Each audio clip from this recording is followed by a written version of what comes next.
Hey everybody, welcome back to the Chaotic Little Book Corner. My name's Acacia. I'm doing live videos right now because it still hurts to sit up, and so what I'm kind of ending up doing is doing live videos and then not having to edit, which is me sitting up longer trying to edit. So I really appreciate you guys sticking with me and doing this with me. I'm also filming on days that are not my regular film scheduled routine because I'm kind of just going off of when I feel up to filming and when I'm able to sit up and do things. So I would like to do my July/June book wrap up. There's going to be more books in July that are going to be read, but in general, these are the books that I've read so far in July and did read in June.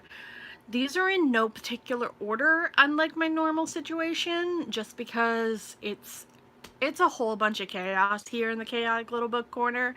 I'm just going to be real with you. It's crazy. So, I mean, there are books everywhere because I have not been able to do a lot of the stuff that I need to do.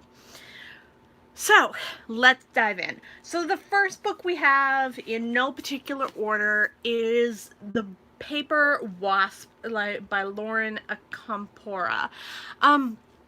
So this one was really interesting. It was one of those, is she mentally unstable or is she a bad person kind of situations. And of course, knowing me, I read it as mentally unstable, and that's not really the abnormal thing for me. I usually read into the mental health versus the person being a bad person. It's a thriller, so it has a little bit more of a darker element to it, a little bit more fear to it, and a little more sort of denseness to it. It's not an out-and-out thriller, though. It's more of a literary thriller, which is just absolutely fine by me. I really enjoyed it. I would definitely recommend it. It is not really something that has been widely discussed. I've seen it on a couple people's channel hauled, but I have not seen anyone else read it. So I would say this is a definite one. I enjoyed it. I would recommend it, and I super liked it. We're just gonna add to the pile of books on the floor. We'll clean later. This is, I think, my favorite book of the month so far for July.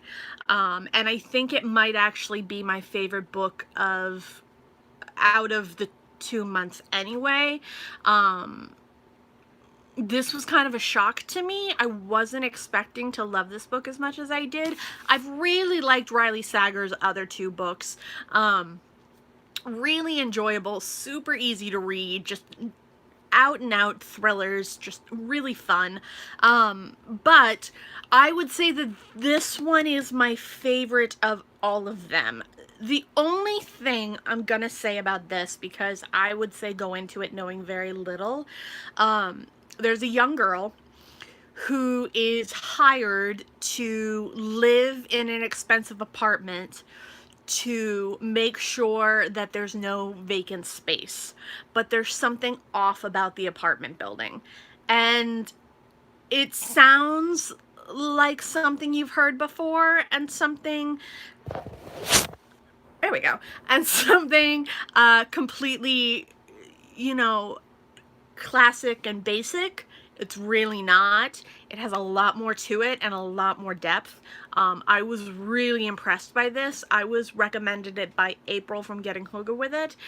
If anyone has read this, just private message me, or email me, I should say. You can email me or directly message me on Instagram, but I would love to talk to someone about this because I'm pretty obsessed. I really liked it. This one, okay. So this is Someone Like You by M.R. Carey. I am one of those people, and I'm sure you guys know this by now, if there's a story that has dissociative aspects to it, where there is potentially more than one personality, or potentially more than the like space of like one person existing within their body.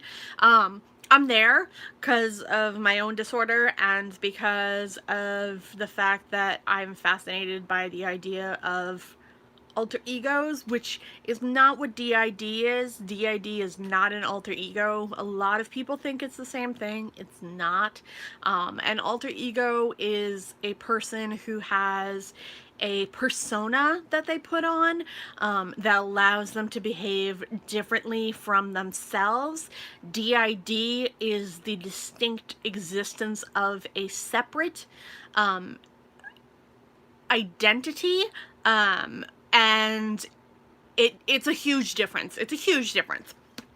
My point is, this book is about a woman who is deciding that she is going to start not taking people's crap, which is really interesting, but she's doing it in the way where she has the persona of a secondary personality that is potentially trying to take over her. It's got that DID aspect to it. It's got that kind of dysfunctional mental health issues. But all in all, it was not great. It was fine. I'm going to keep it on my shelves. It has an interesting plot and I had fun with it, but it does not actually,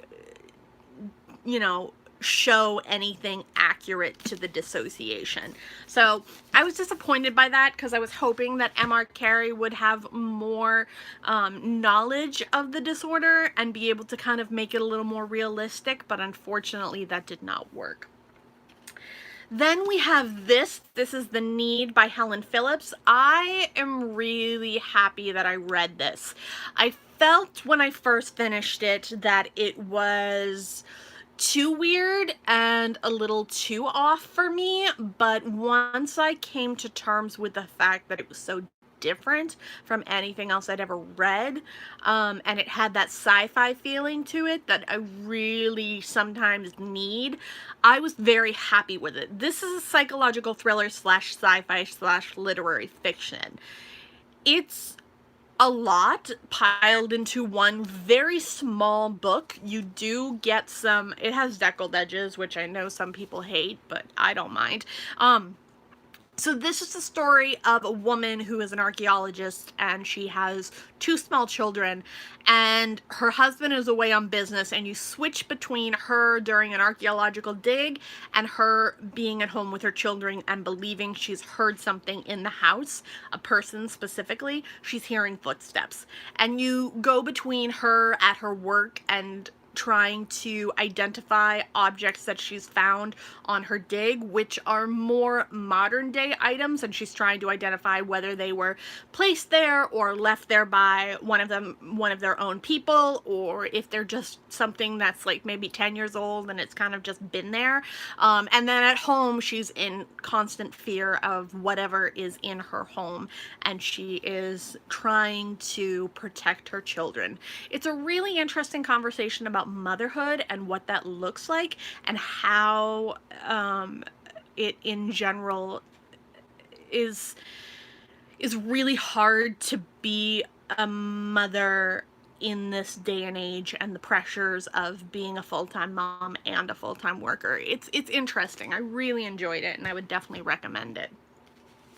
This one was kind of interesting to me.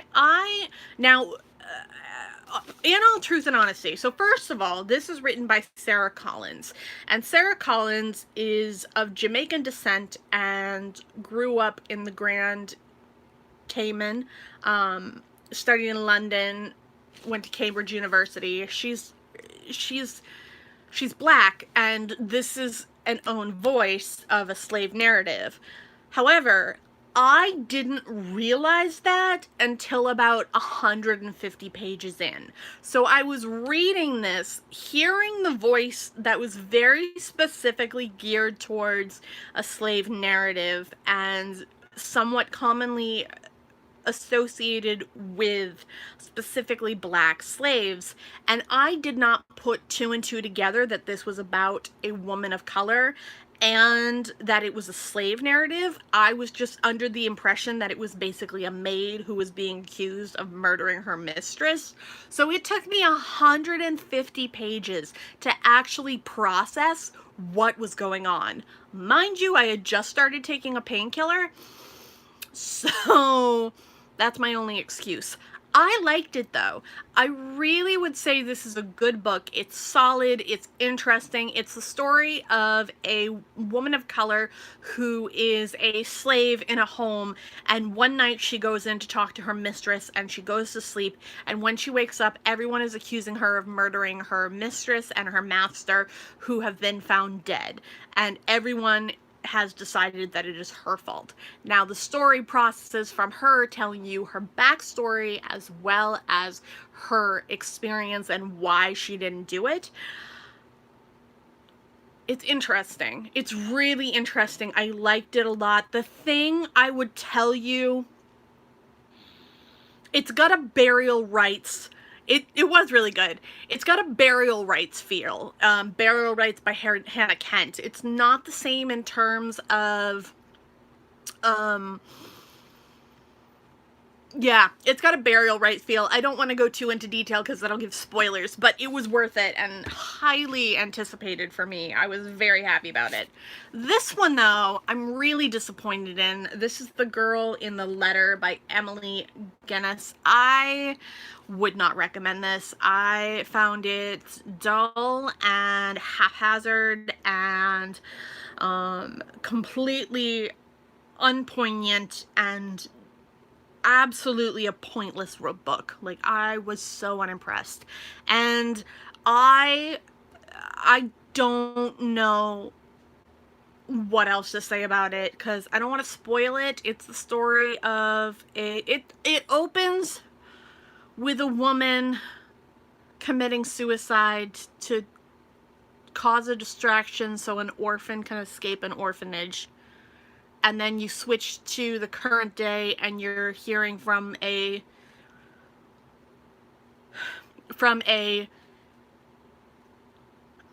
what's it called? A reporter? It didn't make sense. It wasn't good. I'm not impressed. I was sent it for review. I should also say I was sent The Need for review, but I was sent that one for review and I was really bummed by it. Then we have this. This is Orange World and Other Stories by Karen Russell. I had not read Karen Russell. I had heard amazing things. I'd owned both of her short story collections and Swamplandia at one point and then sold them. And then I was like, no, I think I'll try it. And then this was a signed copy, so I was like, yeah, okay, we'll do that. I'm probably going to pick up Swamplandia now. I think it's going to be something I'm interested in at this point. The short stories in this were really good, really interesting and strange and mystical and very magical realism-esque and very worth my time. I'm very happy that I picked this up. I was very surprised. I don't usually get into short story collections. There's another short story collection that I have my eye on. I don't remember what it's called, but it's the author of BoJack Horseman. So it's gonna be interesting. I'm hoping to get some more short stories into my repertoire. I did terrible with my challenge to read a nonfiction every month. I didn't do that this month. I've been awful with that. I've been awful with all of my challenges this year. I'll do a whole video on my update of my challenges. Maybe. I don't know. Would you guys still want to see my favorite books of the year so far video, or is it too late for that? Because I am not sure what I want to do. I'm sorry, I'm rambling and I'm losing people. Alright, but this is really interesting and I really enjoyed it and I would definitely recommend it. It's got some great stories in it. The first one in and of itself is fantastic and I was really happy with it. Then we have My Dark Vanessa by Kate Elizabeth Russell. This comes out in 2020. This is a very, very far off release date. Maybe not that far off. I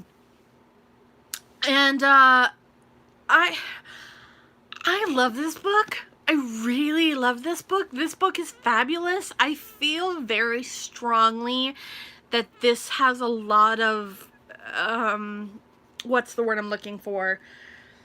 Relatable qualities to me, especially where the relationship with a man who is older than you and is abusing you in some format, but you don't understand its abuse. It's really familiar to me. It's not identical to my situation, but it's familiar, and it feels very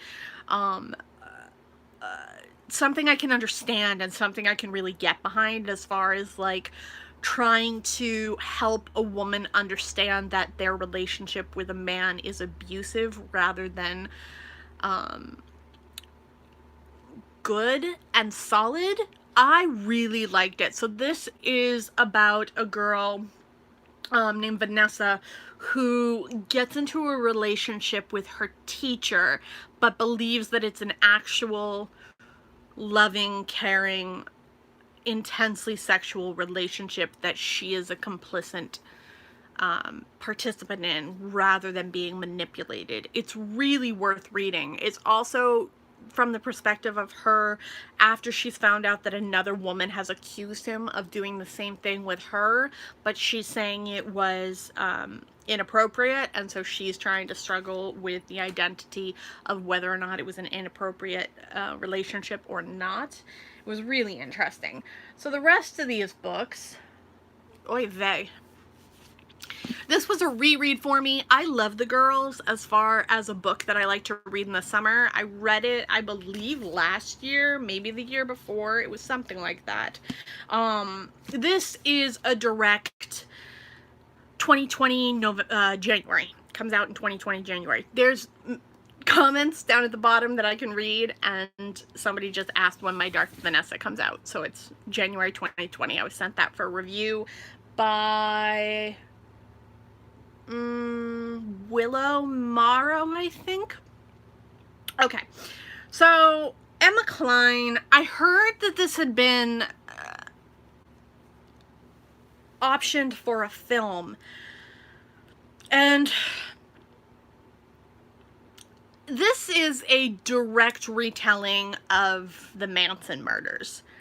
There's really no getting around it. It's about the cult. It's about the family. That's what it is. It's gonna have some dark aspects to it. It's gonna have some historical facts to it. I would definitely say that this is one that if you are not interested in cults, this is not going to be for you. I personally find cults really interesting, especially when it's in the summer and hot, and I feel like that's a time when you read about them. It's weird. I get into them a lot more at that time of year. Yeah, I like this book. I read it before. I liked it better the second time around than the first time around, so I'm pretty happy with it. This is The Girl in Red by Christina Henry. I filmed a full review of this, and then I got sick, and I never edited it. So I'm probably going to refilm my review. I'm not sure yet. I might also just put a disclaimer as to when it was supposed to go up and edit it around that. I'm not sure. I don't know how I'm going to do it, but I've got a couple of videos that are pre-filmed from before I got sick that I never edited, so this is one of them. But anyway, this is a post-apocalyptic not short story. This is the post-apocalyptic Red Riding Hood retelling. I love it. It's the author of Alice and the Lost Boys. I'm very happy with it. I would definitely recommend it if you like Christina Henry's books. She's got a very particular style, and I think that this is one of those books that are right up the alley of anyone who likes her work.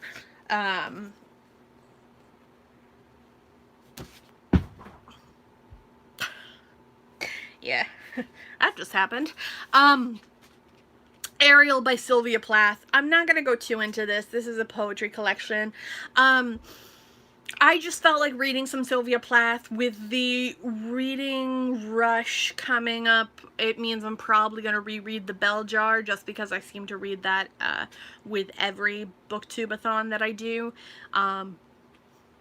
Booktubeathon has been renamed to the Reading Rush. I'm not sure how much reading I'm actually going to get done that week. I have a lot of doctor's appointments and a lot of time where my boyfriend is home and I'm not as good reading when he's home, but I'm gonna try. I'm gonna see what I can do. I'm gonna try and vlog because a lot of you have asked me to vlog, so we'll see how that goes. But anyway, I really enjoyed this. I like her poetry. I always find it really interesting. It's a little dark, but it's totally worth reading. And the reason I picked this up is because My Dark Vanessa makes a mention to a poem by Sylvia Plath, and I figured I would sort of read it alongside of My Dark Vanessa. Then I did another reread. I was in a rereading mood in June, and this just happened to be what I picked up. It was Pride Month here in the US, and I really felt like I needed to read something LGBTQ, and then by the time I got sick, I just didn't have it in me to try and push that. It was a lot of work this month. But this is Sarah Waters' Affinity. I love this book. I've read it before. I gave it 4 stars, same as always. It's a story of a woman who goes into a woman's prison and falls in love with one of the inmates. Definitely a good book, and I really enjoy it. This one is Severance by Ling Mei. I liked it. It's satire, and I feel very strongly that satire can either be done well or poorly, and in this case it was done well. But I will not probably reread this. I just didn't love it. I felt it was a little too millennial. It just wasn't, it didn't fit. It didn't fit for me. I didn't love it. It's a story of a woman who is alive during an epidemic that has come through in America, and it's kind of a judgment on people having their day-to-day lives and kind of going with the flow and not really pushing the envelope and just getting into a funk of living the same life over and over again. It was fine. I liked it. I didn't love it. This is In Sight of Stars. I don't remember this.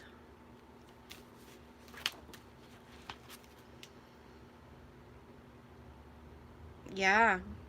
Oh, okay, yeah. So this is the story of a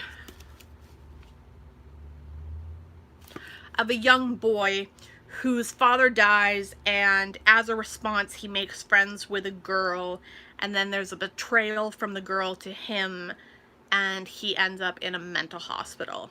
It's right up my alley. It's got a lot of the, you know, ticked buzzwords for me, but I did not love this. I would say if you like books like Perks of Being a Wallflower or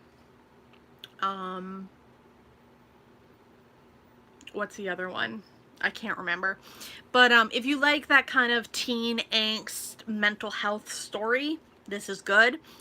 Worth reading, but in general, it left very little, what's the word I'm looking for? Very little effect. I guess that's the word I'll go with. Very little effect on me. And then the last one is the most recent one I read. I forgot to mark this on Goodreads, so I'm marking it now. This is The Angel of Darkness by Cable Carr. This is the sequel to The Alienist. I'm not going to go into the details of this because it's the sequel, but it follows Dr. Laszlo, and It follows Sarah Howard, and it follows all the other characters that you fall in love with in the first book, and this time they're following a serial killer again, and there's a thing about the serial killer that's different. It was good. I liked it. I would definitely recommend it. Whew. So there's that. That is everything. I have a mess on the floor I have to deal with. Let's see if I can actually bend to get that stuff done. I want to say thank you so much to my Patreons. You guys are so supportive and I love you very much. Thank you so much to my subscribers for sticking with me. I am so happy and grateful that you guys have stayed while I've been sick. I would love to talk to you in the comments, and I'll see you in my next video. I'm still not going to be exactly on schedule for the next few weeks because I've got a procedure and some doctor's appointments, and things are just going to be a little chaotic, so just bear with me a little longer, but I will be doing live videos when I have the chance. So I will talk to you in my next video, and I'll see you then. Bye. How do I do this? Oh.